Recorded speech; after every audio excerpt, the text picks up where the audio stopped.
Hey everyone, I'm Emily and welcome back to the channel. Let's go read a book. I am super duper excited to share with you my top 10 favorites, specifically middle grades of 2025. This is always a fun one to do, to look back over your year of reading.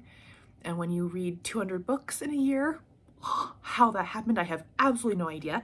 Thanks to audiobooks, that's how it happened. Let's be honest, audiobooks. But because I read so many middle grade, I wanted to do a specific video for middle grade, and then in a couple of days the adult books will come out that are geared more towards the adult audience. So let's get right into it. These are not ordered in any way other than the last one, and the last one is probably my favorite book of the whole year, both middle grade and adult. This one is going to be the my top choice. We'll chat. Okay, so one of the first books that I want to talk about, I don't have a physical copy of it, and I will learn how to put the little picture on here. It will come, I promise.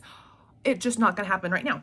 So it is 101 Dalmatians by Dottie Smith. You can see the ring lights, that's okay. I loved this book. Growing up, I loved the Disney movie. That was always one of my favorites. And so when I made that realization that it was a book, I had to read it. So I grabbed it. Oh my gosh, I loved it so much. Dalmatians, I think, are absolutely gorgeous dogs, but then the story was just so sweet and so cute. The Disney movie follows very closely. There are some differences, but you love the dogs and you hate Cruella, and so it's very similar to the movie, so I won't go too much into it, but the book is different enough that I think kids would absolutely love, especially if they're dog lovers, or adults too. It's just a really, really good one. I loved it. Okay, next is a short little one that I listened to as I drove around for work. It's called George's Marvelous Medicine by Roald Dahl.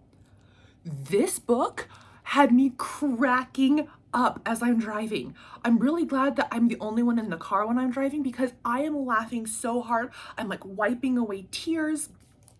It's about George, who is in charge of his very mean, nasty grandma for the day. And he's in charge of grandma's medicine. And at a certain time during the day, grandma has to have her medicine, and she's a mean grandma, not nice at all. And so to get back at grandma, this is so not realistic, and it would not be good in real life, but George creates his own medicine to put in the bottle to give grandma. So he's going around and he's putting in like hair product and, different animal seeds and animal medicine. And he's just creating this concoction. And it is so funny. I loved it so much. Because it is short, I don't want to go into too much depth, but the ending is fantastic. No one gets hurt, I promise, because you eat hair solution in real life, your tummy would not be happy. But it is so funny, and the grandma gets what's coming to her, and the parents are so funny, and then George is like, just going along with it. Oh my goodness. This is a classic, must be read, so good. Okay, so the next one, I work with kids all day, every day. I'm a private tutor, and one of my little guys, he's in 4th grade. The local school district has a battle of the books with all the different elementary schools. And he was like, Miss Emily, I want to read all these books on the battle of the books list. And I said, I love that. Some of them I had read, some of them I haven't. And so I said, okay, cool, buddy. I'll read them with you. So we've been working our way through that list. And one of them is just the most adorable, sweet, wholesome little book I think I've ever read. I loved it so much.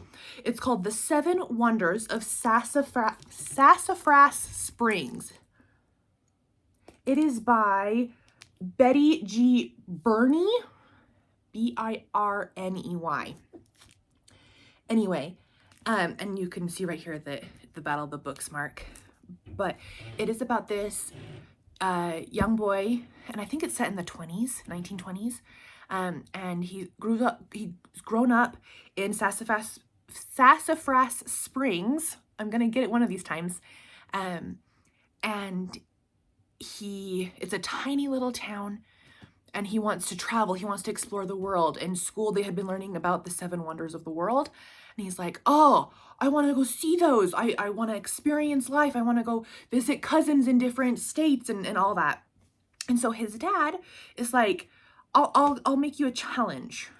And if you find seven wonders here in Sassafras Springs, I will, buy you a ticket or whatever to go see your cousins or relatives or aunts and uncles. I can't remember. And so this little boy's like, deal, I will do that. And as it goes through the book, it's not very long, he meets new people, he hears their stories, he sees things that most other people overlook just as they're going throughout their busy lives, because he's focusing on these, seven wonders. He's seeing these new things in a different way, and it is just beautiful and adorable, and I loved it. So that's The Seven Wonders of Sassafras Springs. And all the books I'll have in the description, just because they're fabulous. Okay, the next one is the third book in a series that I have absolutely adored over the last couple of years. And it is called The Beat I Drum by Dusty Bowling. So if you've read Insignificant Events in the Life of a Cactus. Oh, I have momentous ones right here, but it must be somewhere else. Anyway, not important. Insignificant Events in the Life of a Cactus is like momentous events in the life of a cactus are the first two. This is the third one, and we meet Connor, who is our main character in this series, in the first book, in Insignificant Events. And Connor has Tourette syndrome, and he has moved. He's dealing with some parental drama, and I loved this. I know people who have Tourette syndrome, and so seeing it in print, I was intrigued, that's for sure. And I feel like Dusty Bowling did a really, really good job of representing that. But then the characters are so good, and you fall in love with Connor all over again. Like I said, we've met him previously in other books. But then the new friendship that he makes as he's going to this new school, I loved it. That whole series is completely wonderful. I read other by Dusty Bowling, and they weren't my favorite. This is the top series for sure, in my opinion. Loved it, loved it, loved it. Okay, another one that I have read quite a few from this author. This is a duology, and I've read both of them. So technically both are on this list, but we're going to combine it into one thing. So the author is Allie Carter. And like I said, I've read quite a bit of her young adult stuff. I haven't touched her adult stuff yet.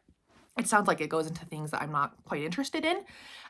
But this is Winterbourne House for Vengeance and Valor. And I can't remember what the second one is called. Mayhem and Mischief or something along those lines. I can't remember what the second one is. But I spent a weekend locked in my room reading these because I love them so much. We follow this group of orphans who get accepted into this like academy type place, which is Winterbourne Home. But then you realize that not all is as it seems, and there's a ghost type character. You realize that in the end he's not really a ghost. I don't want to spoil anything. And and they're vigilantes, and this crazy man, very appropriate for kids, obviously, but this evil villain who comes in and who's trying to take over the house, but these orphans have to gather together and use like individual skills that they all have, and then they have to like, oh, it's just so in-depth and so fantastic. And after I finish the second one, it leaves it open to having more. And so I did like hours of research afterwards, trying to see if I was missing something. And I don't think I am. I think it is only a duology. I wish there were more because I would have read them that weekend. But it's so, so good. Definitely pick this one up, especially as middle grade March is coming up. Definitely one to pick up. Oh my gosh, it's so good. Okay, next on the list is one that I would never have picked up, but I have a client who's in 4th grade who loves robotics and rockets and very science brain oriented. So I picked this up primarily for him to see if it would work for a reading project that we're doing here in a couple weeks. And this is called A Rover Story by Jasmine Warga. And it was so sweet and just, blew my mind at how good it is. We follow this robot through the process of being built and then being shot up to Mars on his mission. And then he has this little sidekick, and just the way it was written was so clever. And you get to know the scientists that are working on the robot and just sort of the whole process from start to finish of this robot's life. Oh my goodness. It was just so sweet and so good. And I'm so glad I picked it up. And when I started telling my little client about it, he was like, oh, Miss Emily, we are so reading that. I said, we so are, buddy.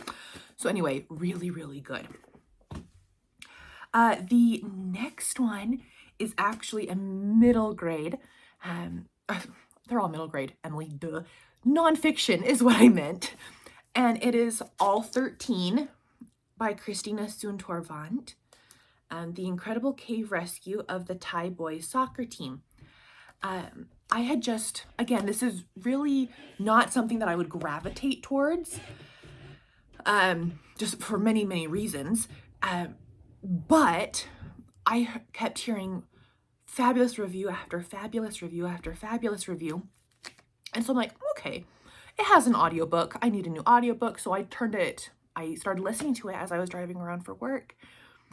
And my mind was blown. It is so good. And these pictures are so cool. There's one, it just shows all the hard work and the teamwork and the different strategies that these Thai nationals had to go through to get these boys out of this cave. And it was incredible. It was a short little audiobook, so it was perfect for driving around. But I had to go out and grab the physical copy because I needed it in my library. It is so, so good and so well done. I just loved it. Okay. The next one is the third in a trilogy. I have read the previous two in previous years. This is I don't know what the series is called. Maybe just the Out of My Mind series. I'm not sure. But this is the third one, Out of My Dreams by Sharon M. Draper, And in this one, we just follow Melody, who we have seen throughout the series. She has, oh goodness, cerebral palsy, I want to say. I might be wrong on that. I can't remember for sure. And just sort of her journey living in a wheelchair and how she makes friends and goes to school. And in this one, if I'm remembering correctly, she goes to summer camp. No, that's the second one. This is the one where she is off to a conference in London. And it is just so sweet. The whole series I would recommend. All 3 books are just absolutely wonderful. I can't get enough of this series. I love it so much. So it's definitely one to pick up, the whole series if you haven't read it before. Second to last, and then we'll talk about my all-time favorite of the year. This is technically the 3rd book in the series. The library didn't have the 1st book, but I'm really trying hard to find books that are geared more towards my boy clients, just because they don't want to read about princesses and kitties, and that's what I like reading about. They don't like my romance books so much. So because I want to help students, boys and girls, read and find things that they're interested in, I have to be the ones to promote them to these kids. And so I was just cruising through the aisles in the library one day, and obviously I had heard of Hardy Boys from like the 60s, Nancy Drew, Hardy Boys, classics, right? This is a newer rendition, I guess you want to call it. So it's Hardy Boys Adventures. And as I was doing research a couple of days ago, there are a lot of different renditions that I saw, at least. So I'm reading the Adventures series by Franklin W. Dixon. And like I said, this is book 3. This is the one I'm on currently. I don't know what the first one is called. It'll be linked down below. I can't remember. But they're really, really good. It just follows 2 brothers who are who love and are really good at solving mysteries, but the adults in their life don't want them to solve the mysteries, but they somehow get, sucked into it, and they're really, really good. Adventure is a good way to put it. This is an adventure-packed little, nugget of a book. Oh, does that say where the first one is? Ah, gotta love a back cover. Okay, so the first one is called Hardy Boys Adventures, Secret of the Red Arrow. And I have read that one. It's really, really good. And then Mystery of the Phantom Heist is the second one, which I've also read. Really, really good. So I'm excited to continue on with this series. Definitely recommend it. It was one of my favorites of the year, obviously, or it wouldn't be in this video. Okay. Dun, dun, dun, dun, dun, dun. We have made it to the end. This is the last book. And you guys, this is my favorite of the year. Hands down, bar none. I was so engrossed in this story for many, many reasons. And it's funny because at first I was very hesitant going into it. One of the timelines is during COVID, during the pandemic a couple years, or 6 years ago now. And I'm like, I lived through that. I taught in a classroom during that time. I so don't want to read about it. Thank you very much. But I got over that and picked it up, and truly remarkable. This will not be the last of this author that I read. It is called The Lost Year by Catherine Marsh. Oh my goodness. So this is about the potato famine in Ukraine in, I want to say 30s. I was so right, 1930s. But then there's the timeline of during COVID, this little boy and his great-grandmother. Look at me remembering stuff, you guys. His great-grandmother had to move in with them during the pandemic. And so as part of the pandemic, they're trying to clean out their house and everything. And he starts helping this great-grandma going through all of her boxes and everything. And this story of her life comes out. And then the other timeline is of this potato famine in Ukraine. That part of the world is very, very special to me, special to my heart. I served a mission for my church in Russia like 15 years ago. Part of my mission was served in Russia. And so that part of the world will always hold a piece of my heart. I just love it. I love those people. It's truly incredible, just the history of that part of the world. And so the way Catherine Marsh weaves these two timelines together, and it's about cousins, and I guess it's technically three timelines, how she weaves all three timelines together of all these cousins and how they interact and how they work and how, you know, the USSR during that time under I think it's Soviet rule, right? I want to make sure I'm using correct terminology here. Yeah, Soviet government. This is perfect for young readers. I think 5th, 6th, and up, but reading it as an adult, I learned so much. I was not aware of this potato famine, and I love it. I think everyone should read it. It is beautiful. It is a tearjerker. And the endings make or break the story for me, and I had to set it down and just sort of breathe for a minute afterwards. It is incredible. If you pick this up this year, maybe during middle grade March or whatever, lock the door, shove food under the door. This is incredible. I think this should be like required reading in 6th grade because it's beautiful.